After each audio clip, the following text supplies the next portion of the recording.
भगवान श्री कृष्ण और बलराम जी ने जब सुभद्रा जी का पदार्पण हुआ इंद्रप्रस्थ में, तो बहुत सा दहेज लेकर के, बहुत से रथ रत्न, हाथी, घोड़े, ये सब लेकर के आए। महायशस्वी भगवान श्री कृष्ण ने वधू तथा वर पक्ष के लोगों को बहुत सी संपत्ति अर्पित की। ये सब देख करके कौरवजनों का हृदय बहुत चला कि द्वारिका से अपार संपत्ति सुभद्रा जी के लिए आई हुई है, तो अर्जुन की ही वृद्धि हुई। पराक्रमी यदुवंशी जन इंद्रप्रस्थ में पांडवों से सम्मानित होकर के भगवान बलराम जी के साथ वापस हुए, पर भगवान श्री कृष्ण जी वहीं ठहरे। एक दिन भगवान श्री कृष्ण जी ने अर्जुन से कहा कि चलो वन विहार करने चलते हैं, यमुना जी के पावन तट पर विचरण करेंगे। किरीटधारी अर्जुन के साथ मोरपिक्षधारी भगवान श्री कृष्ण यमुना के पुलिन पर विहरण कर रहे थे।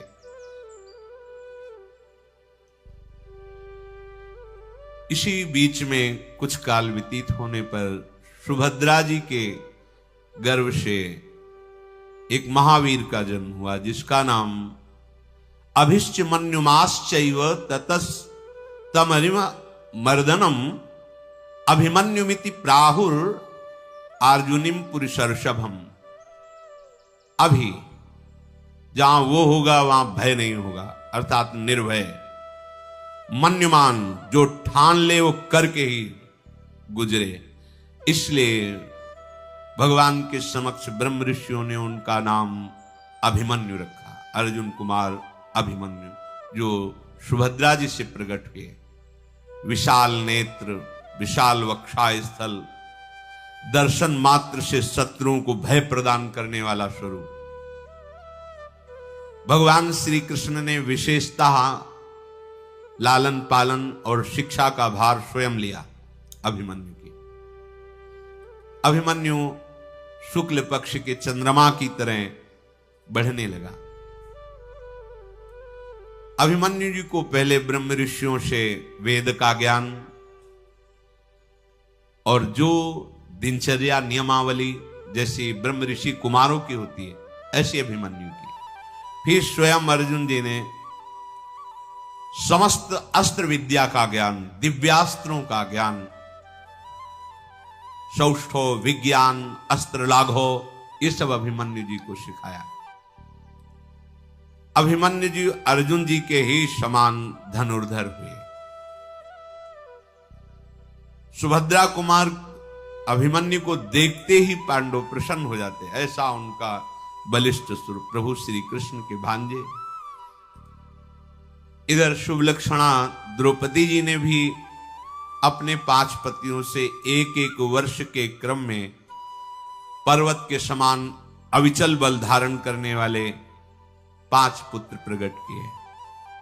युधिष्ठिर जी से प्रतिविंध्य, भीमसेन से श्रुतसोम, अर्जुन से श्रुतकर्मा, नकुल से शतानीक और सहदेव से श्रुतसेन। ये यशस्वी द्रौपदी कुमार एक एक वर्ष के अंतर में उत्पन्न हुए और ये बहुत ही बलवान थे। धौम्याचार्य ने क्रमशः इनका जात कर्म, चूड़ाकरण, उपनयन संस्कार ये विधि पूर्वक संपन्न किए। इनको सबको ब्रह्मचर्य की दीक्षा दी गई।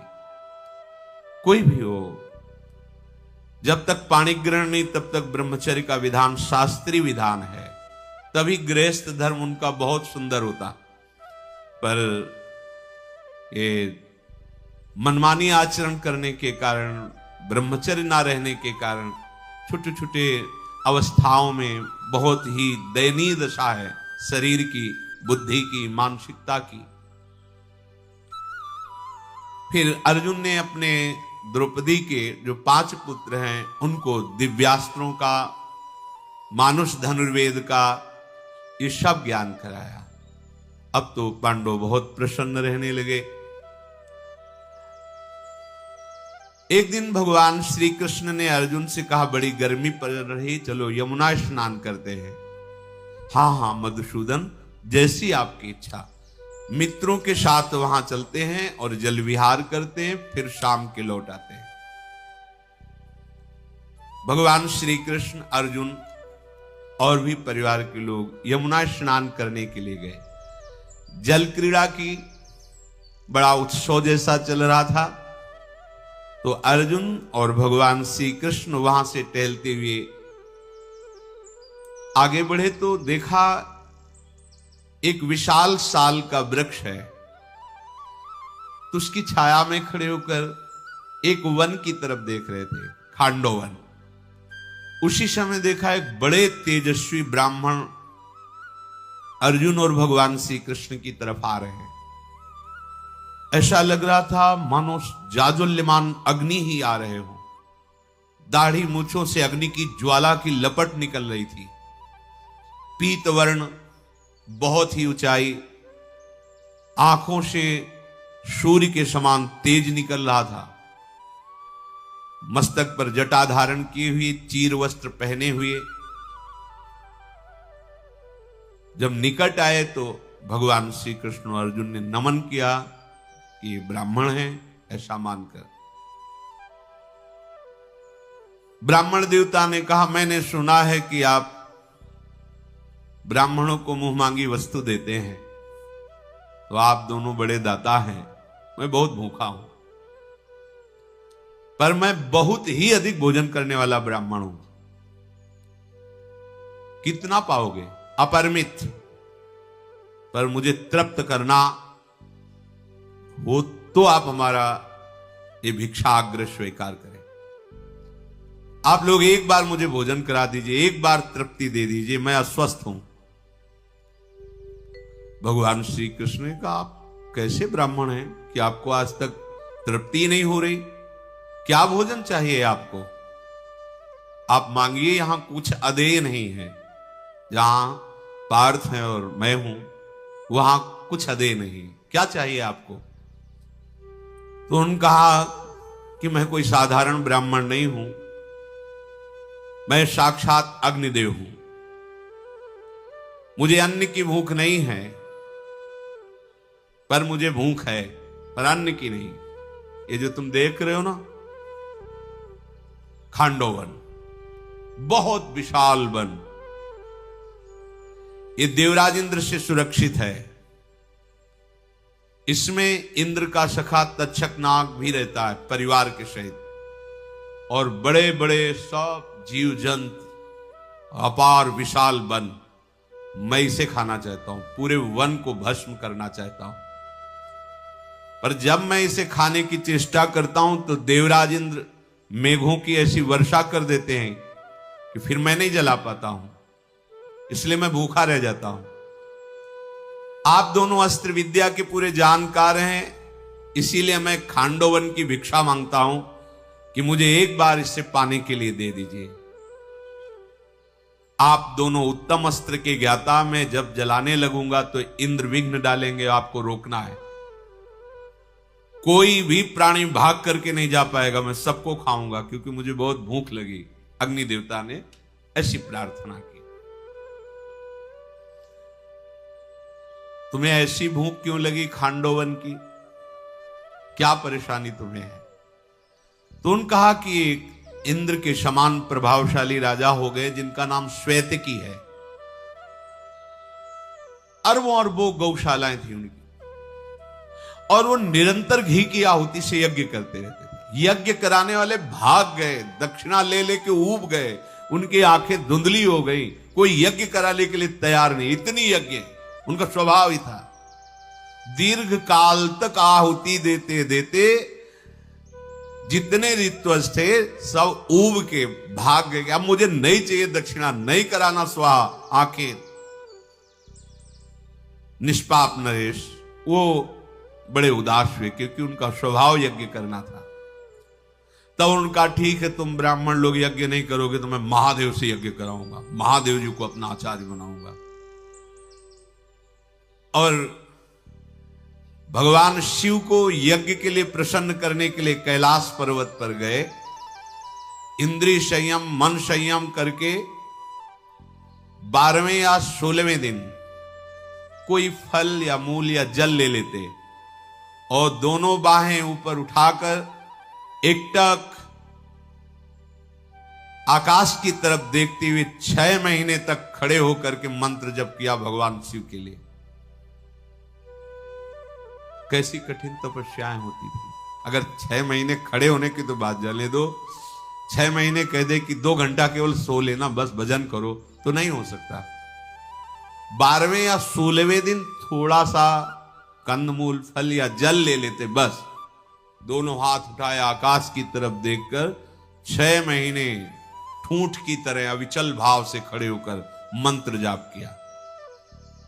भारी तपस्या और भारी लगन देखकर महादेव जी प्रसन्न हुए। गंभीर वाणी में कहा, नरश्रेष्ठ क्या चाहिए तुम्हें? तो उनका, हे देव देवेश्वर, यदि आप प्रसन्न हैं तो हम जैसी यज्ञ कराना चाहते हैं, आप वैसी यज्ञ कराने के लिए आचार्य पदवी पर विराजमान। भगवान शिव हंस दिए, तो यज्ञ कराने के लिए मैं ही मिला हूं, तो तुम अपनी तपस्या का फल ये चाहते हो कि मैं आचार्य बनूं और यज्ञ कराऊं? हां, तो शर्त है घी की धारा टूटेगी नहीं। 12 वर्ष का ये यज्ञ चलेगा और 12 वर्ष में एक बूंद का भी अंतराय घी का नहीं पड़ेगा, धारा चलेगी घी की। इतनी व्यवस्था कर पाओगे? उसने कहा, हां महाराज, आप आज्ञा कीजिए। अर्बुदों गौशालाएं थी। बोले, फिर मैं तो यज्ञ नहीं कराऊंगा, लेकिन मेरे ही अंशभूत से महर्षि दुर्वासा प्रकट हुए हैं, मैं ही दुर्वासा रूप में हूं, वो यज्ञ कराएंगे तुम्हारी। तुम घी जुटाओ, सामग्री जुटाओ। महाराज नरेश लगन पूर्वक 12 वर्ष तक घी की व्यवस्था बराबर चलती रहे। सामग्री जुट गई। फिर महादेव जी का स्मरण किया। श्वेतकी के बुलाने पर दुर्वासा जी आए। उन्होंने सांगोपांग यज्ञ कराना प्रारंभ किया। देवता लोग आश्चर्यचकित हो गए इस यज्ञ में। दुर्वासा जी के आगे किसी विघ्न की सामर्थ्य नहीं। 12 वर्ष तक लगातार मोटी धार घी की अग्नि में अद्वितीय यज्ञ। पहले किसी ने ऐसा नहीं किया, आगे कोई ऐसा नहीं कर पाएगा। अग्निदेव इतना घी पिए कि लीवर काम नहीं कर रहे। अग्निदेव का मंद अग्नि हो गई, सफेद रंग पड़ गया, कांति फीकी पड़ गई, अब प्रज्वलित होने की सामर्थ्य नहीं रह गई। 12 वर्ष तक रात दिन लगातार घी की धारा। ऐसे नहीं कि थोड़ा मिला के चम्मच से घी सुहा, पूरा। उदर विकार हो गया अग्निदेव जी को, अपने को तेजहीन। अब जो सुहा करे तो अग्निदेव प्रगट ही ना हो, क्योंकि इतना घी पी चुके हैं श्वेतकी जी के अग्नि यज्ञ में। अब वो सीधे ब्रह्मलोक गए। बोले, औषधि का कुछ विधान करो, नहीं तो हमारा तो राजा श्वेतकी ने इतना घी पिला दिया है कि अब हमारा प्रज्वलित होना असंभव हो गया। मुझे अरुचि हो गई है अब, और जगतपते मेरे को अरुचि हो गई तो देवता भूखे रह जाएंगे, क्योंकि इन्हीं से सबको जाता है। अग्निदेव की बात सुनकर संपूर्ण जगत के सृष्टा भगवान ब्रह्मा जी ने हंसते हुए कहा, 12 वर्षों तक वसुधारा की आहुति की घृत धारा का तुमने उपभोग किया है, इसलिए तुम्हारा उदर ग्लानि को प्राप्त हो रहा है, पर तुम स्वस्थ हो जाओगे। मैं तुम्हें उपाय बताता हूं। खांडोवन है, अपार वनराश, बहुत से जीव जंतु सबको पा जाओ।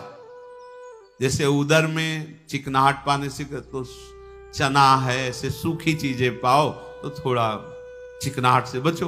तो वन है, बहुत से वृक्ष लताएं जीव जंतु। उन जीवों के मेदे से और वन स्थली के जलाने से तुम्हें पुनः वही तेज प्राप्त हो जाएगा। उस वन को जलाने के लिए तुम जाओ। परमेष्ठी जी ब्रह्मा जी की बात सुनकर अग्नि देवता वहां गए और खांडोवन को जलाने लगे। तो देवराज इंद्र उसकी सुरक्षा करते थे। मेघ की वर्षा तो फिर धुआं उठा, खत्म। जय बार प्रयास करते थे। तब फिर ब्रह्मा जी को पुकारा कि आपने हमारे लिए जो बताया था वो तो संभव नहीं हो रहा। देवराज इंद्र वर्षा कर देते हैं। तब उन्होंने कहा समय का इंतजार करो। हे अनल, देवराज इंद्र कुछ नहीं बिगाड़ पाएंगे। भगवान का अवतार हो रहा है, भगवान वासुदेव और इधर अर्जुन। ये दोनों जब यमुना किनारे विहरण कर रहे हो तब इनसे भिक्षा मांगना। और अगर ये दोनों हां बोल दिए तो किसी देवता की सामर्थ्य नहीं कि तुम्हारे भोजन में विघ्न डाल सके। तो जहां ये दोनों वीर एक साथ हो गए तो फिर त्रिभुवन में कोई विजय प्राप्त नहीं कर सकता। तो यही सुनकर के इंतजार कर रहे थे अग्नि देवता। और भगवान श्री कृष्ण अर्जुन जी के पास जाकर निवेदन किया। अग्नि का एक कथन सुनकर अर्जुन ने कहा कि मुझे इंद्र से लड़ना पड़ेगा, तो इसके लिए मेरे पास अभी धनुष नहीं है। साधारण मृत्युलोक के धनुष हैं, पर मुझे दिव्य धनुष चाहिए और ऐसे तरकस चाहिए कभी खाली ना हो। मेरे बाहुबल और दिव्यास्त्र के ज्ञान के अनुसार मेरे पास धनुष और तरकस नहीं है। वायु वेग के समान चलने वाला रथ नहीं है, अश्व नहीं है। क्योंकि पूरे खांडोवन में कोई विघ्न न पहुंचा सके तो ऐसा वाहन भी होना चाहिए कि मैं जहां जाऊं मन की गति के अनुसार वहां पहुंच जाऊं, वहां रक्षा करूं। फिर इसके अंदर जितने भी नाग पिशाच पशु पक्षी कोई बाहर नहीं निकल पाएगा। आप आराम से भोजन कीजिए। इस कार्य की सिद्धि के लिए इंद्रदेव से मुझे युद्ध करना पड़ेगा। इसके लिए मुझे धनुष, अक्षय तुड़ीर, रथ, अश्व ये चाहिए। अर्जुन के ऐसा कहने पर महातेजस्वी भगवान अग्निदेव ने वरुण जी का चिंतन किया। लोकपाल वरुण आए और अग्निदेव से कहा, क्या आदेश है? आपने हमारा चिंतन किया। हे जलेश्वर वरुण देव, एक दिव्य धनुष तुम्हारे पास है जो पूजा जाता है, गांडीव, और उसी धनुष के समीप दो अक्षय तरकस। अक्षय चाहे जितना बाण चलाओ कभी वहां से खाली नहीं होगा। ये दोनों और एक कप युक्त ध्वजा से युक्त दिव्य रथ जो अभी तक पूजा ही जा रहा था, वो ये ला करके प्रदान करो। और भगवान के दिव्य सुदर्शन की प्रार्थना की। अग्निदेव ने भगवान का दिव्य सुदर्शन हाथ में लेकर कहा, प्रभु इसे आप धारण करें। और कौमोदकी नाम की गदा, ये भगवान दिव्य रत्नों से जटित गांडीव धनुष और दो बाणों से भरे हुए तुणीर ये अर्जुन को प्रदान किए। ये धनुष ऐसा है कि कट ही नहीं सकता, चाहे जिस अस्त्र से काटो। इसकी शक्ति ऐसी है कि लाखों करोड़ों धनुष मिलकर भी इसकी बराबरी नहीं कर सकते। ये इतना चिकना, दोष रहित और दिव्य है कि अभी तक देवता दानव गंधर्व इसकी पूजा ही करते आए हैं। गांडीव धनुष की सो अर्जुन को दिया। और दिव्य घोड़ों से जुता हुआ एक रथ दिया जिसकी ध्वजा पर कपि विराजमान, जो अपनी दहाड़ से शत्रुओं को भयभीत करते हैं। और ऐसे घोड़े जो आकाश में भी चल सकते हैं, जल में भी चल सकते हैं, और मन के अनुसार चल सकते हैं। चिंतन किया वहीं पहुंच गए। ऐसे उनकी सफेद कांति, वायु वेग, आवश्यकता के अनुसार छोटे बड़े हो जाना, अंतर्ध्यान हो जाना, दिखाई देना, ऐसे अजेय। जगत के स्वामी भगवान ब्रह्मा जी ने विश्वकर्मा से इसकी रचना कराई थी, भारी तपस्या करके। नूतन मेघ के समान वो दिव्य रथ, गांडीव, धनुष, तूणीर, अश्व ये अर्जुन को प्रदान किए, और भगवान श्री कृष्ण का जो दिव्यस्त्र, सुदर्शन और कौमुद की गदा, और कहा कि जब आप इसका प्रहार करोगे तो कोई भी वो सह नहीं सकता, और किसी अस्त्र शस्त्र में ताकत नहीं कि जो अस्त्र ये प्रदान किए गए इनको नष्ट कर सके। अब आप व्यवस्था ऐसी करो कि हमारा भोजन सुरक्षित रहे। अस्त्र विद्या के ज्ञाता, दिव्यास्त्रों के ज्ञाता प्रभु श्री कृष्ण और अर्जुन ने प्रसन्न होकर अग्नि देवता से कहा, आप शुरू हो जाओ, कोई भी बच कर नहीं जाने पाएगा। वज्रधारी इंद्र भी अब कुछ नहीं कर सकते। अग्निदेव बड़े प्रसन्न हुए और शुरू किया खांडोवन को जलाना। बहुत बड़ा खांडोवन, मतलब इतना बड़ा था कि उसकी लपटें स्वर्गलोक तक जा रही थी। गांडीव धनुष की प्रत्यंचा चढ़ाकर, दिव्यास्त्र लेकर के, उधर सुदर्शन चक्र लेकर प्रभु और अर्जुन, कोई बच के नहीं जा पाए। भिक्षा दी है। अब तो जेव ही खांडोवन में चारों तरफ से अग्नि देवता अपनी जिह्वाओं से लप लप करते हुए जलाने लगे, चीत्कार मच गई। वहां बड़े बड़े नागराज, विद्याधर, असुर और जीव जंतुओं की तो भीड़ ही थी। दोनों रथी खांडोवन में दोनों अलात चक्र की तरह घूम रहे थे, चारों तरफ कोई बच के नहीं जा पाएगा। अग्नि देवता आराम से सब पान कर रहे थे। जब स्वर्ग में लपटें पहुंची तो देवता और महर्षियों को संतप्त देखकर देवराज इंद्र ने तुरंत मेघों को आदेश किया, खांडोवन में तुरंत जाओ और मूसलाधार वर्षा करके उसे शांत करो। देवताओं के स्वामी इंद्र की भयानक जल वर्षा, अर्जुन ने दिव्यास्त्र से ऊपर ही पानी को सोख दिया, बूंद नीचे नहीं आने दिया।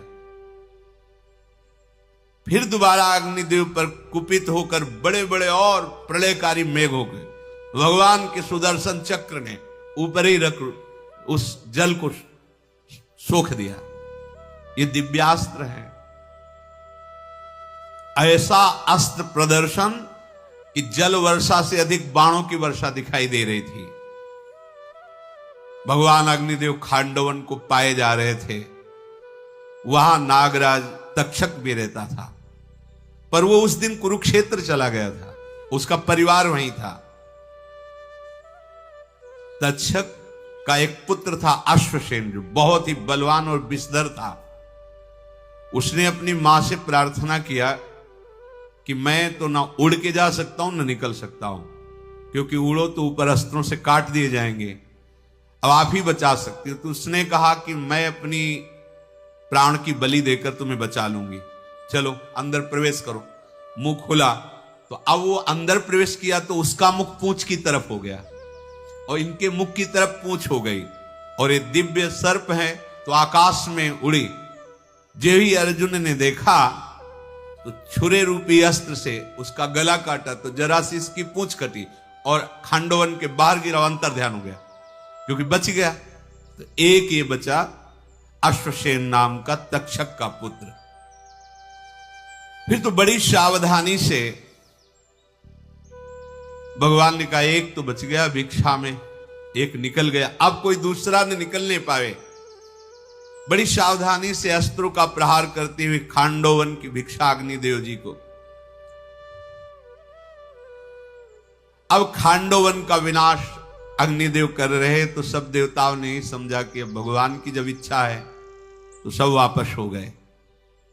देवराज इंद्र भी मन ही मन भगवान को प्रणाम करके हमारा उपाय तो सब निष्फल हो गया। इसी समय महामायावी मायासुर उसी में था, खांडोवन में निकल करके भगा। भगवान मधुसूदन की दृष्टि पड़ी, हाथ में सुदर्शन चक्र था। उसने देखा ये तो छोड़ेंगे नहीं, दौड़ करके अर्जुन के चरणों में पड़ गया। शरणागत त्राहि माम, रक्षा करो, शरणागत की रक्षा करना धर्म है। अर्जुन ने भगवान से कहा अग्निदेव सामने प्रकट हुए, नहीं ये मेरी भिक्षा है, इसको मैं। अर्जुन ने कहा महाराज जब शरण में आ गया है तो ठीक है, यदि आप ऐसा कहते हो। अग्निदेव और जलाने लगे। मैदानों ने कहा कि मैं शिल्पियों में सर्वश्रेष्ठ हूं और बहुत सी मायावी विद्याओं का ज्ञाता हूं। ये वासुदेव श्री कृष्ण वध करने के लिए उत्साहित है, ये वध ना करने पावे तो मैं ऐसी सभा रचूंगा कि ब्रह्मा की भी सभा ऐसी नहीं होगी, एक बार मुझे जीवन दान दे दो। अर्जुन ने कहा जब हमने अभय दान दे दिया तो भगवान तुम पर अस्त्र नहीं चलाएंगे। परम बुद्धिमान अग्निदेव 15 दिन तक जाज्वल्यमान होकर खांडोवन को जलाते रहे। अश्वसेन नाग, मायासुर और 4 सारंगक नाम के पक्षी वो बचे। ये सारंगक नाम के पक्षी कैसे बचे? एक मंदपाल नाम के तपस्वी थे, उन्होंने भारी तपस्या की और ब्रह्मलोक प्राप्त हुआ, लेकिन हर लोक में उनके लिए दरवाजे नहीं खुले थे, बस बाहर ही घूम सकते हो। तो उन्होंने पूछा ऐसा मेरा क्या अपराध है? तो उन्होंने कहा तुम विरक्त भेष नहीं लिए थे, गृहस्थ में थे और कोई संतान उत्पन्न नहीं की, इसलिए तुम्हें तपस्या का फल प्राप्त नहीं होगा। विधान 2 ही मार्ग है, गृहस्थ मार्ग और विरक्त मार्ग। ऐसे नहीं कि मनमानी दाढ़ी रखा लो, अपने कपड़ा बदल लो, ऐसा नहीं।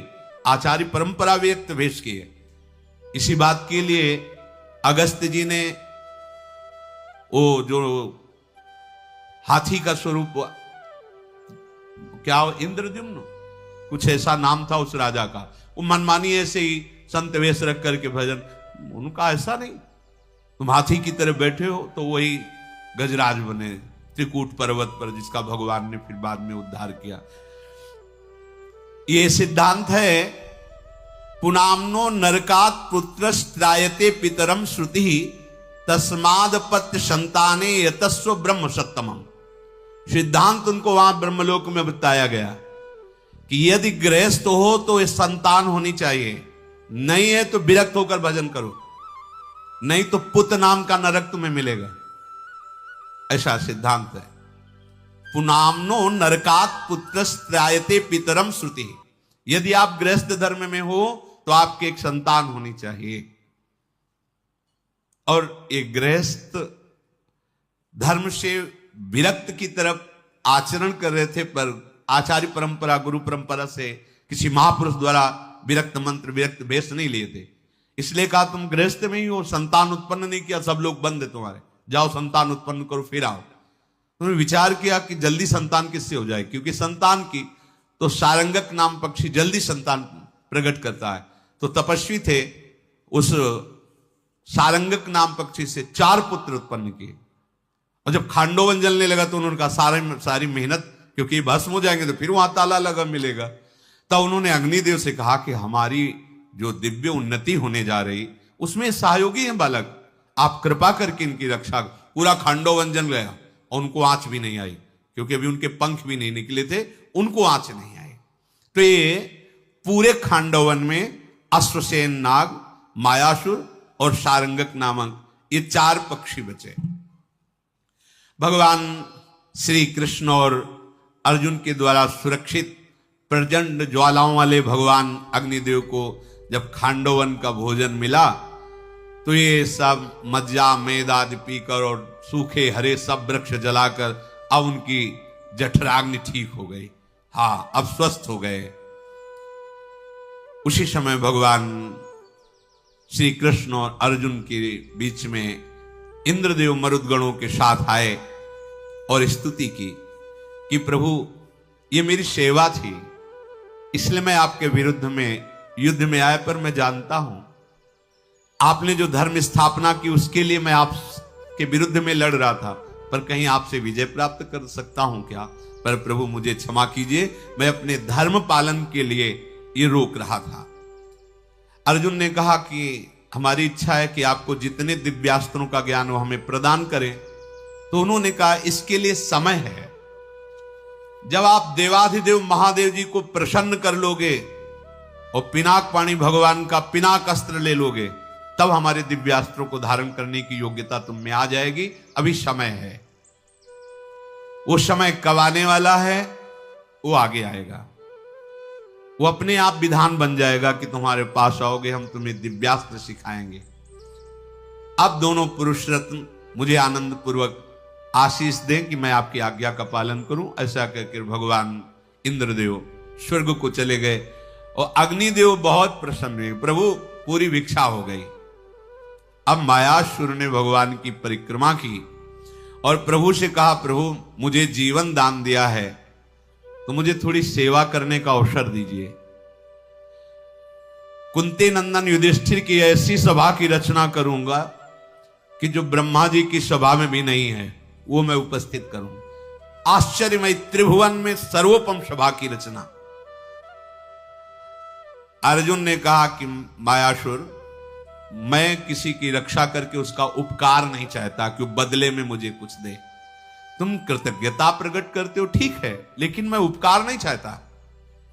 तुम्हारा कल्याण हो, तुम जाओ आनंद से विचरो, कोई भय नहीं, मुझे कोई चाह नहीं तुमसे। मायासुर बोला, प्रभु आप जो कह रहे हो आपके अनुरूप ही है, पर मैं कोई उपकार जैसा नहीं, पर मैं करना चाहता हूं। विश्वकर्मा शिल्प विद्या के महान पंडित हैं और मैं संपूर्ण मायाओं का ज्ञाता हूं। दोनों मिलकर ऐसी सभा का निर्माण करेंगे जो अद्वितीय होगी। अर्जुन ने कहा, तुम प्राण संकट मुक्त हुई हो इसलिए कुछ करना चाहते हो, ऐसी दशा में मैं कुछ भी तुमसे सेवा नहीं लूंगा, पर तुम्हारा संकल्प व्यर्थ ना हो, यदि भगवान आदेश कर दें तो आप कर सकते हो। मायासुर ने प्रभु श्री कृष्ण से अनुरोध किया कि आप आज्ञा कर दीजिए। भगवान 2 घड़ी तक मौन रहे, फिर कहा, ठीक है, जैसी तुम्हारी रुचि हो वैसा तुम निर्माण कर सकते हो। मायासुर, तुम ऐसे सभा भवन का निर्माण करो जिसमें बड़े बड़ों को भ्रम हो जाए। मायासुर देवता, असुर, मनुष्यों की शिल्प निपुणता में बहुत प्रवीण। उसने कहा, प्रभु ठीक है, जैसी आपकी आज्ञा। भगवान श्री कृष्ण कुछ समय तक वहां निवास किया, फिर द्वारिकापुरी को प्रस्थान किया। मायासुर ने अर्जुन से कहा, अब मैं एक आज्ञा चाहता हूं धनंजय। मैंने कैलाश पर्वत की दिशा में एक मैनाक पर्वत है, वहां एक रमणी मणिमय माया में भांड मैंने छुपा रखा है जो बिंदु सर के समीप है। उसका प्रभाव है कि जो रतन चाहो, जो मणि चाहो, जितना चाहो निकालते रहो, कभी खाली नहीं होगा। वो भांड मुझे चाहिए क्योंकि आपकी सभा रत्नों से हम बनाएंगे। और यदि वहां सुरक्षित है तो मैं अभी गया और अभी आया, और एक बिंदु सरोवर में भयंकर गदा पड़ी हुई है जो मुझे पता है। वो ऐसी गदा है कि लाखों गदा का प्रहार वो सह लेगी, लेकिन उसका प्रहार सहना लाखों के लिए भारी पड़ेगा। और वो गदा भीमसेन के लिए मैं लाऊंगा। जैसा आपका गांडीव धनुष, प्रभु का सुदर्शन चक्र, ऐसे भीम के पास वो अमोघ गदा होगी। और एक वरुण देव के पास शंख है जिसका नाम देवदत्त है। वो ऐसी आवाज करता है कि शत्रुओं का हृदय भयभीत हो जाता है। वो शंख लाकर बड़ा प्रसन्न है मायासुर, आज्ञा लेकर गया और वो भांड लाया, गदा लाई, शंख लाया। गदा भीम को दी, शंख देवदत्त का जो धनंजय को दिया, और उस भांड से निर्माण प्रारंभ किया। उस भांड के पास हजारों किंकर और दिव्य राक्षस उसकी रक्षा करते थे। उनको बुला के साथ लाए और कहा, महाराज अब मैं भवन निर्माण करना चाहता हूं, आप पूजन प्रारंभ करवा दीजिए। 10,000 हाथ की लंबाई चौड़ाई वाली भूमि नापी गई, वहां पूजन हुआ और उसने निर्माण शुरू किया। ऐसे सभा भवन का निर्माण किया जिसकी ऊंचाई का पता नहीं था। मतलब आकाश में छू रही थी, कहां है कितनी। और वो सभा ऐसी थी कि जो किंकर राक्षस लाए थे उठा करके ले जा सकते हैं, जहां चाहो रखवा सकते हो। सभा दिव्य, तेजोमयी, रमणीय, जिसके प्रवेश करते ही कोई संताप नहीं, कोई चिंता नहीं, कोई भी अशांति नहीं। प्रवेश करते ही मायासुर 8000 किंकर राक्षस उस सभा को एक जगह से दो जगह ले जाने के लिए नियत कर दिए। बड़ी ही दिव्य सभा। उस सभा के बीच में एक पुष्करणी जिसमें सुंदर कमल खिले हुए हैं, और ऐसे ऐसे रत्न और मणियों से बनाया कि जैसे थल है तो लग रहा है बहुत जल भरा हुआ है, निर्मल जल, और जल है तो ऐसा लग रहा है थल है। बड़ा भ्रम पैदा हो जाता, बहुत से उसमें गिर भी जाते कि थल में वस्त्र समेट करके चलने का, क्योंकि जल दिखाई दे रहा है, और जल में आराम से गए तो झम से गिर गए। ऐसी कोई विश्वास ही नहीं कर पा रहा था कि जल कहां और थल कहां है। बड़ी ही दिव्य, बड़े सुंदर सुंदर भवन, बड़े सुंदर सुंदर वृक्ष, बावलियां, ये सब मायासुर ने रचना की। तदनंतर राजा युधिष्ठिर ने ब्राह्मणों को बुलाया, खूब खीर पुआ आदि पवा करके उनका पूजन किया, और 10,000 ब्राह्मणों ने स्वस्ति वाचन किया। तब सभा में महाराज युधिष्ठिर पांडव और गुरुजनों के साथ प्रवेश किया। एक एक ब्राह्मण को 1,000 स्वर्ण से विभूषित गौवें दान की जिस दिन सभा में प्रवेश किया। पूजन कार्य संपन्न करके युधिष्ठिर जैसे स्वर्ग में इंद्रदेव विराजमान होते हैं देवताओं की सभा में, ऐसे आनंद पूर्वक ऋषियों की और विभिन्न देश से आए हुए नरपतियों की सभा में महाराज युधिष्ठिर शोभायमान हुए। एक दिन सभा में महात्मा पांडव विराजमान ही थे कि वीणा की झनकार सुनाई दी। सब खड़े हो गए। देखा भगवान देवर्षि नारद जी पधारे हैं। नारद जी की थोड़ी सी आंतरिक वृत्तियों का वर्णन कर रहे हैं कि वेद उपनिषदों के संपूर्ण ज्ञाता, समस्त देवता और दैत्यों से पूजित ये महाराज ऐसे कहीं भी चले जाएं, कंस के यहां भी भरपूर पूजन होता है और कृष्ण के यहां भी भरपूर पूजन होता है। कोई भी इनको अपना विरोधी नहीं मानता। किसी भी दैत्य राक्षस के यहां जाएंगे वो वैसी पूजा करेगा, परम हित ऐसी बात कहेंगे। इतिहास पुराण के मर्मज्ञ, जब से सृष्टि हुई तब से आज तक की सारी बातों का ज्ञान रखने वाले, न्याय के अद्भुत विद्वान, धर्म के तत्व को जानने वाले, शिक्षा, कल्प, व्याकरण, निरुक्त, छंद, ज्योतिष, 6 अंगों के विशाल पंडित और एक के संयोग, नानात्व, समवाय, इसके ज्ञान में विशारद, प्रगल्भ वक्ता, मेधावी, स्मरण शक्ति संपन्न, नीतिज्ञ, त्रिकालदर्शी, अपर ब्रह्म, पर ब्रह्म, सबका ज्ञान रखने वाले, प्रमाणों द्वारा एक निश्चित सिद्धांत पर पहुंचे हुए, वाक्य निकलते ही उसके अर्थ पर पहुंच जाने वाले, बृहस्पति जैसे वक्ता के साथ भी उत्तर प्रति उत्तर करने में समर्थ, धर्म, अर्थ, काम, मोक्ष चारों पुरुषार्थों के संबंध में यथार्थ निश्चय 14 भुवनों में स्वतंत्र रूप से घूमने वाले, नीचे ऊपर तिरछे कहीं भी जा सकते हैं, महाबुद्धिमान, सांख्य योग के ज्ञाता, अष्टांग योग के ज्ञाता, देवता असुरों के संपूर्ण ज्ञान को जानने वाले, विशेष वैराग्य संपन्न, संधि विग्रह के तत्व को जानने वाले, शत्रु पक्ष के बलाबल का अनुमान करने वाले,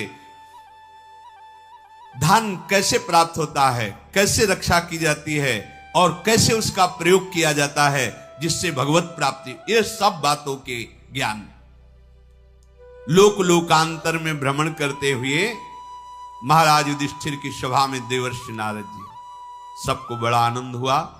धर्म के ज्ञाता पांडवों ने देवर्षि नारद की अगवानी की, प्रेम पूर्वक, विनय पूर्वक प्रणाम किया, चरण पखारे, विराजमान किया।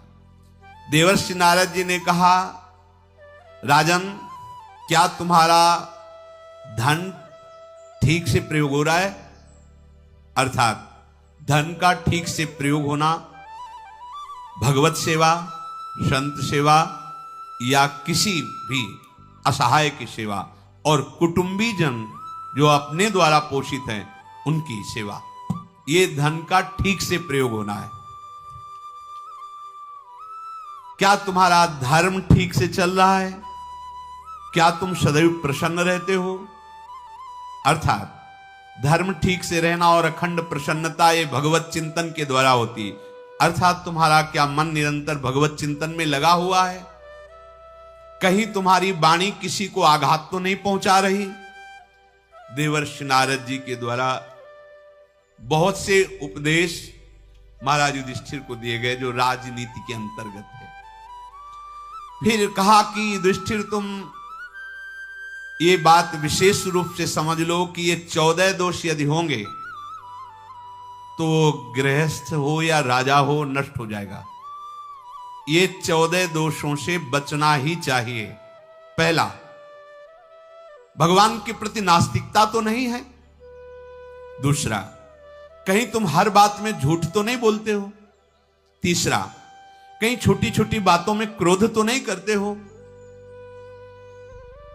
अगला, कहीं तुम जो धर्म शास्त्र से प्रदत्त नियम है उनको करने में प्रमाद तो नहीं करते हो। कहीं तुम्हारे अंदर दीर्घ सूत्रता तो नहीं, अरे कल कर लिया जाएगा। कहीं तुम ऐसा तो नहीं भगवत प्रेमी महात्माओं की अवहेलना करते हो और उनका संग ना करते हो। कहीं ऐसा तो नहीं कि तुम आलस्य के वशीभूत रहते हो। कहीं ऐसा तो नहीं कि पांचों इंद्रियां तुम्हारी भोगों में लगी हुई हैं। कहीं ऐसा तो नहीं कि अपने जो रक्षक भाव से तुम्हारी शरण में परिवार के जन या और भी जन उनको छोड़कर अकेले सुख भोगते हो। कहीं ऐसा तो नहीं कि तुम मूर्खों से मित्रता करके उनकी सलाह पे चलते हो। कहीं ऐसा तो नहीं है कि जो कार्य निश्चित अभी करना चाहिए उसको टाल करके आगे के लिए छोड़ देते हो। कहीं ऐसा तो नहीं है कि तुम्हारी गुप्त मंत्रणा बाहर प्रकाशित हो रही है। कहीं ऐसा तो नहीं जो भागवतिक उत्सव करना चाहिए वो तुम नहीं कर रहे हो। कहीं ऐसा तो नहीं कि कोई तुम्हारा नाश करना चाहता हो, तुम सावधान नहीं हो। यदि ये 14 दोष हैं तो चाहे वो गृहस्थ हो या राजा हो उसका पतन हो जाता है। हे राजन, इन 14 दोषों से अपने को कभी नष्ट ना होने देना। तुम्हारा वेद सफल है, तुम्हारा धन सफल है, तुम्हारी स्त्री सफल है, तुम्हारा शास्त्र ज्ञान सफल है। युधिष्ठिर जी ने कहा महाराज ऊपर की बातें तो समझ गया पर वेद सफल है, धन सफल है, स्त्री सफल है, शास्त्र ज्ञान सफल है, इसका मतलब क्या? तो राजन वेदों की सफलता है ब्रह्मबोध में, दूसरों की सेवा करने में, भगवत सेवा, संत सेवा आदि आदि। यह धन की सफलता मानी जाती है। और स्त्री की सफलता है पुत्र प्राप्ति में, संतान प्राप्ति में। और शास्त्र ज्ञान की सफलता है इंद्रियों पर विजय प्राप्त करने में। ज्ञानी हो तो इंद्रियों को संयम में रखो। श्रद्धावान लभते ज्ञानम तत्परा सहित इंद्रिया। ज्ञान का लक्षण ही है इंद्रियों पर शासन करना, खुला भोगों की तरफ ना छोड़ना। देवर्षि नारद जी महाराज युधिष्ठिर को समझाते हुए कहा कि मैंने यम सभा को भी देखा है, इंद्र सभा को भी देखा है, ब्रह्म सभा को भी देखा है, वरुण सभा, हर सभाओं में, पर भगवान श्री कृष्ण की कृपा से तुम्हारी सभा सबसे उत्तम बनी हुई है। कुंती कुमार, मैं जब देवलोक से जा रहा था तो वहां तुम्हारे पिता पांडु मिले और उन्होंने प्रणाम करके हमसे कहा कि हे ऋषि, आप मनुष्य लोक में तो जाते आते ही रहते हो, मेरा प्रणाम स्वीकार करें और मेरे बेटा युधिष्ठिर से कहना कि यद्यपि मुझे धर्म के कारण बहुत से उत्तम लोग प्राप्त हुए हैं, पर यदि तुम राजसूय यज्ञ कर लोगे तो मुझे और उत्तम लोगों की प्राप्ति होगी। और तुम कर सकते हो, तुम्हारे भाई बलवान हैं, राजसूय यज्ञ वही कर सकता है जो विश्व पर विजय प्राप्त कर ले। तो मेरे पांचों पुत्रों से कहना कि हमारी बड़ी लालसा है कि तुम वहां राजसूय यज्ञ करो तो मुझे प्राप्त हो जाएगा यहां उसका फल, और मैं उत्तम लोकों में सुखपूर्वक विचरण करूंगा। तो पांडुनंदन, तुम्हें अपने पिता पांडु की सूचना हमने दी, तो तुम संकल्प करो राजसूय यज्ञ करने का। युधिष्ठिर जी ने नारद जी का पूजन किया, नारद जी अंतर्ध्यान हो गए। अब विचार किया राजसूय यज्ञ छोटी मोटी बात तो है नहीं, तो अपने भाइयों को, मंत्रियों को, मुनियों को और फिर भगवान श्री कृष्ण को भी बुलाया और कहा, पिता ने परलोक से आदेश किया है देवर्षि नारद से कि हम राजसूय यज्ञ करें, तो प्रभु आप सबकी क्या सलाह है? तो भगवान ने कहा, राजसूय यज्ञ तो करना ही चाहिए आपको, इतने प्रतापी हो, पर राजसूय यज्ञ करने में जो सबसे बड़ी बाधा है वो जरासंध है। भूपालों पर विजय प्राप्त करके ही राजसूय यज्ञ होती है, और इस समय 14% छोड़ करके 100 में सब राजा बंदी बना लिए गए हैं, जरासंध की कैद में है। वो इतना भयंकर बलशाली, कोई उसे मार ही नहीं पा रहा है, क्योंकि उसकी मारने की प्रक्रिया किसी को पता नहीं। अस्त्र शस्त्रों से मरेगा नहीं, काट दोगे फिर नया गर्दन हो जाएगी, फिर जीवित हो जाएगा, मरेगा नहीं। बहुतों ने प्रयास किया है। वो अपने बल पराक्रम से इतना बढ़ा हुआ है कि जहां आक्रमण करता है राजा वो सर झुका देता है। जरासंध इतना प्रबल उत्कृष्ट बलवान राजा है, इतनी राजनीति उसकी उत्तम है कि वो जबरदस्ती सम्राट बन बैठा बिना अभिषेक के। सम्राट पद पर अभिषिक्त नहीं है, पर वो है अपने बल विक्रम से। वो माया युद्ध का महाबली करुषराज दंत्रवत जरासंध के सामने शिष्य की तरह हाथ जोड़कर खड़ा रहता है। विशाल काय हंस डिंभक के महाबली जरासंध के सामने शरण में लोटे रहते हैं। दंत्रवक्त करब मेघवाहन, ये बड़े बड़े राजा जरासंध के सामने हाथ जोड़े खड़े रहते हैं। अगर जरासंध नहीं परास्त हुआ तो आप राजसूय यज्ञ नहीं कर सकते। महाभाग युधिष्ठिर जी ने जब भगवान से बात सुनी तो उन्होंने कहा, प्रभु जरासंध तो बड़ा भयंकर है, तो संकल्प ही नहीं करते राजसूय यज्ञ का। सीधे हैं युधिष्ठिर जी, बोले संकल्प ही नहीं करते, हम नहीं करेंगे। उससे कौन लड़ेगा जरासंध से? वो इतना बलवान है। जब आप कह रहे हैं कि वो बलवान है तो मुझे तो शंका ही हो रही कि फिर कैसे विजय प्राप्त होगी। महाबाहु, हमने सुना है कि बलराम जी और आप कई बार उससे लड़ चुके हैं पर मार नहीं पाए, और वो 17 बार 23 अक्षौणी सेना लेकर भगवान पर आक्रमण किया मथुरापुरी में। 18वीं बार भगवान जब वो काल यवन था तो रण छोड़ भगवान लीला करके भागे और मुचकुंद के द्वारा उसका उद्धार कराया और नवीन द्वारिकापुरी की रचना की। केशव, जब 17 बार वो आपसे नहीं मारा गया, हम क्या मार पाएंगे प्रभु? ये राजसूय यज्ञ की बात ही यहीं से बंद कर देते हैं। भगवान श्री कृष्ण ने कहा, तुम्हें चिंता नहीं करनी चाहिए, हमने जानबूझकर उसे छोड़ा है।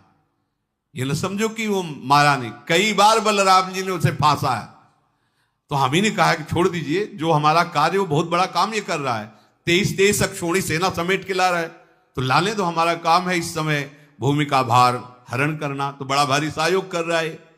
तो तुम ये मत समझो कि वो बलपूर्वक हमसे बच गया है, वो दयापूर्वक छोड़ा गया है। मेरे में नीति है, भीम में बल है, अर्जुन में विजय शक्ति है, त्रिभुवन में कोई ऐसा नहीं। आप राजसूय यज्ञ का संकल्प करें। उनका, गोविंद, आपके बुद्धि बल पर मुझे कोई संशय नहीं, पर मुझे डर लग रहा है, क्योंकि हम आपको, भीम को, अर्जुन को खो नहीं सकते। राजसूय यज्ञ हो या ना हो, मुझे बहुत डर लग रहा है। ये जरासंध बहुत बड़ा बाधा खड़ा हो गया राजसूय यज्ञ में। प्रभु, मुझे वो साम्राज्य नहीं चाहिए जिसमें आप तीनों खो जाएं। वो बलपूर्वक 20,000 राजाओं को बलि देने के लिए बंदी बनाए हुए, जैसे बकरा की बलि वैसे राजाओं की बलि। बड़ा दुर्दांत राजा, वो रुद्र देवता की बलि देने के लिए इंतजार कर रहा है, पशुपति के मंदिर में कैद किए है। भगवान ने कहा, मेरा एक काम और होगा, उन राजाओं को मुक्त करना, वो सब आपके चरणों में होंगे। राजसूय यज्ञ के लिए बहुत बड़ा सहयोग होगा, ज्यादा युद्ध नहीं करना पड़ेगा, हम उससे द्वंद्व युद्ध की भिक्षा मांगेंगे, अकेले अकेले की। तीनों में से किसी से लड़ जाए, हमसे लड़ जाए, भीम से लड़ जाए, अर्जुन से लड़ जाए, और तुम इस पर बिल्कुल निराश मत हो। युधिष्ठिर बोले, मैं ऐसा सम्राट पद नहीं चाहता जिसमें इतना स्वार्थ भरा हो कि हमारे भाइयों को पीड़ा पहुंचे। भीम अर्जुन मेरे नेत्र हैं और आप प्राण हो, प्राण और नेत्र के बिना जीवन कैसा। महाराज जरासंध से लड़ाई की बात तो छोड़ दीजिए, मैं अकेला विचार करके निश्चय कर पा रहा हूं कि अब राजस्वी यज्ञ नहीं होगी। अर्जुन ने कहा कि महाराज मनोयोग से प्रारब्ध को नष्ट करके विजय प्राप्त की जा सकती है, आप प्रारब्ध के ऊपर क्यों बैठ गए। यदि हम राजसूय यज्ञ की सिद्धि के लिए जरासंध का विनाश करके कैद में पड़े हुए राजाओं की रक्षा कर लेंगे, ये बहुत बड़ा धर्म ही होगा। आप यज्ञ का संकल्प कीजिए, जहां श्री कृष्ण है वहां इतना विचार नहीं किया जाता, चल पड़ा जाता है। समझो, जहां श्री कृष्ण का आश्रय वहां ज्यादा विचार करने की जरूरत नहीं, वो आगे खुद संभाल लेंगे। भगवान श्री कृष्ण ने कहा जरासंध का क्या बल है, क्या पराक्रम है, वो सब मैं जानता हूं। मगध देश की एक एक गली को, एक एक वीर को जानता हूं। तुम बिल्कुल चिंता मत करो। ये विषयों में डूबा हुआ राजा तुम जैसे धर्मात्माओं पर कभी विजय प्राप्त नहीं कर सकता। सबसे बड़ी कमी होती है, चाहे कोई कितना बलवान हो, ऐश्वर्यवान हो, यदि वो विषयी है तो एक दिन परास्त हो जाएगा। और अगर सच्चे धर्म से चलते हो तो ठीक है, लड़खड़ाओगे भले, पर विजय तुम्हारी होगी और सत्य मार्ग पर आप ही चलोगे। इसके रहस्य को कोई नहीं जानता, इसलिए नहीं मार पाता। भगवान श्री कृष्ण ने कहा ये पराक्रमी राजा बृहद्रथ काशीराज की 2 जुड़वी कन्याओं से ब्याह किया। बहुत समय हो गया पर इनके कोई पुत्र नहीं हुआ। अब वो बहुत शोकित हो। गृहस्थ धर्म में देखो, अभी सुना था ना इस श्लोक, अगर पुत्र ना हो, संतान ना हो तो उसे स्पेशल नरक मिलता है। या तो फिर विरक्त होकर भजन में लगो तो मार्ग बदल गया, भगवत प्राप्ति करो। ऐसा नहीं, अगर गृहस्थ में हो तो सत्पुत्र सदाचारी पुत्र प्रकट हो, जिससे पितरों का यह है गृहस्थ धर्म के अंतर्गत। देखो दशरथ जी भी बहुत व्याकुल हुए थे, वशिष्ठ जी के पास कहा था कि फिर तो जीवन बेकार हो जाएगा, क्योंकि हम राजा हैं, गृहस्थ हैं और पुत्र नहीं। तो संगी ऋषि बुला करके पुत्र यज्ञ की भगवान राम लक्ष्मण भरत शत्रुघ्न का प्रादुर्भाव हुआ। पूरी यौवन अवस्था बीत गई लेकिन एक भी पुत्र नहीं हुआ दोनों रानियों से। अब इन्होंने पुत्रेष्टि यज्ञ कराई पर पुत्र की प्राप्ति नहीं हुई। एक दिन गौतम गोत्री महात्मा काक्षीवान परम उदार चंड कौशिक जी भारी तपस्या को पूर्ण करके वो ऐसे ही वृक्ष के नीचे बैठे आनंदित थे। बृहद्रथ को समाचार मिला कि वो ऋषि नगर के पास वृक्ष के नीचे बैठे हैं। अपनी पत्नी को लेकर के गए और उनकी पूजा प्रणाम नमस्कार किया। जो काम भगवान से नहीं भी बन सके भक्तों से बन जाता है, ये खास बात है। भगवान विधान देखते हैं और भक्त भगवान को देखता, विधान नहीं देखता। आपको करना ही पड़ेगा। भाग्य तो तुरंत लिखने में क्या जाता है, उन्हीं के हाथ में है, तुरंत लिखना पड़ेगा उनको। ये रहस्य कम लोग जानते हैं। भक्त चरण धरि भाव तरत भव सिंधु। भगवान विधान दे, पुत्रेष्टि भगवान के लिए तो ही नहीं हुआ, लेकिन अब उनको रास्ता मिल गया। ऋषि भगवान के भक्त अगर हट कर ले तो भगवान विधान देखते हो, भक्त भगवान देखते हैं, इसलिए भगवान को करना ही पड़ता है। अपनी दोनों पत्नियों के साथ चरणों में, महाराज बस मुझे पुत्र चाहिए, पुत्रहीन जीवन हमारा व्यर्थ है, गृहस्थ धर्म बेकार हो गया हमारा, बुढ़ापा आ गया, पुत्र है नहीं तो अब नरक ही तो जाना पड़ेगा। संतानहीन मनुष्य को न इस लोक में कीर्ति होती, न परलोक में, न स्वर्ग के दरवाजे खुलते हैं। रोने लगे। महर्षि को बड़ी दया आई। चंड कौशिक मुनि ने कहा, बृहद्रथ तुम धर्मात्मा हो, उत्तम व्रत का पालन करते हो, तुम्हारी ये दैन्य वाणी सुनकर के मुझे बहुत प्रिय लगा। क्या चाहते हो? उनका पुत्र दर्शन, बस केवल मुझे पुत्र चाहिए। अच्छा, तो ठीक है, ऐसे किया तो एक आम का फल आ गया। हाँ, ये लो, बहुत सुंदर फल है। इस फल को मैंने अपनी दृष्टि से अभिमंत्रित कर दिया है, अपनी रानी को पवा दो, पुत्र हो जाएगा।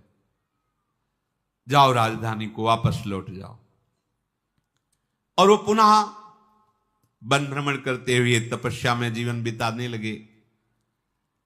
यजन करने पर भी पुत्र नहीं हुआ था, लेकिन ऋषि, भजन यजन से भी श्रेष्ठ भजन है, यज्ञ आदि किससे भी श्रेष्ठ, जो मंत्र जाप कर, जपम सिद्धिम जपम सिद्धिम, जप में बहुत बड़ी सामर्थ्य है।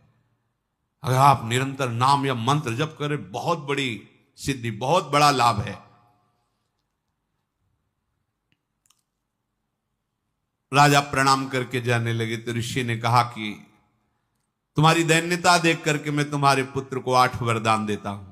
जो पुत्र होगा, पहला तो साधु ब्राह्मण भक्त होगा, युद्ध में अजेय होगा, युद्ध करते हुए उसे कभी अरुचि नहीं होगी, अतिथियों को प्राण देने में भी हिचकेगा नहीं, जो दीन होकर उसकी शरण में आ जाएगा उसकी रक्षा करेगा, बलाभिमानियों के बल का मर्दन करने वाला होगा, और उसकी दृष्टि सदैव कृपा में रहेगी, लोक में अक्षय कीर्ति होगी, प्रजाजनों का बड़ा स्नेही होगा। ऐसा वरदान दिया। मस्तक रख करके फिर घर लौट आए। जो राजकुमार या उनकी पत्नी थी, उनको दिया कि फल पा लेना। अब उन दोनों ने कहा कि तुम्हें गर्व रहेगा, मेरे नहीं रहेगा। बोले दोनों काट के पा लेते हैं, एक ही फल है। यद्यपि ऐसे विचारों को पहले मंत्रणा लेनी चाहिए, सलाह लेनी चाहिए, क्योंकि फल खाना था, काट के आधा आधा खाने में, पर उन्होंने किसी से सलाह नहीं ली। फल को आधा आधा काटा और दोनों रानियों ने, और दोनों गर्भवती हुई। राजा को बड़ी प्रसन्नता हुई। जब समय पूर्ण हुआ तो एक एक खंड पैदा हुआ दोनों के शरीर से, आधा इधर आधा इधर। एक टुकड़े में एक आंख, एक हाथ, एक पैर, आधा पेट, आधा मुंह, और कटी के नीचे का आधा भाग एक के गर्भ से और एक दूसरे के गर्भ से, ऐसा। और वो तो थर्रा गई भय से, आधा आधा। बड़ा हृदय उद्विग्न हुआ, दोनों बहुत दुखी होकर रोने लगी। देखा तो कहीं कुछ प्राण नहीं चल रहे, कोई जीवन जैसा नहीं दिखाई दे रहा। राजा को सूचना दी, राजा बहुत दुखी हुए। अब निर्णय यही निकला कि इनको फेंके, अब क्या करेंगे, 2 भाग। तो चौराहे के पास एक वृक्ष था, उसके नीचे छोड़ दिया। तो एक जरा नाम की बड़ी प्रभावशाली राक्षसी घुमा करती थी। वो भगवान से प्रेरित, विधान से प्रेरित होकर वहां आई और नवीन दोनों टुकड़े देखे तो दोनों टुकड़ों को ऐसे लेके देख रही थी, और ऐसे लगाया, कहा जियो जियो, ऐसे जीवित हो गया। जो ही टुकड़े जुड़े सो बालक रोने लगा, सर्वांग पुष्ट। उन टुकड़ों के संयोग होते ही वो बालक रोने, राक्षसी के आश्चर्यमय नेत्र प्रसन्नता से खिल उठे, और शिशु के जब मांस को देखा ऐसे तो वज्र के समान कठोर। तो उसने कहा ये तो असमर्थ है, खाया जा नहीं सकता, ये अपने महाराज को दे देते हैं, जो बृहद्रथ हैं उनको। मेघ की सी रोने की गर्जना हो रही थी उसकी। अब वो पुत्र स्नेह से व्याकुल जो उनकी रानियां थी वो तो तड़प ही रही थी।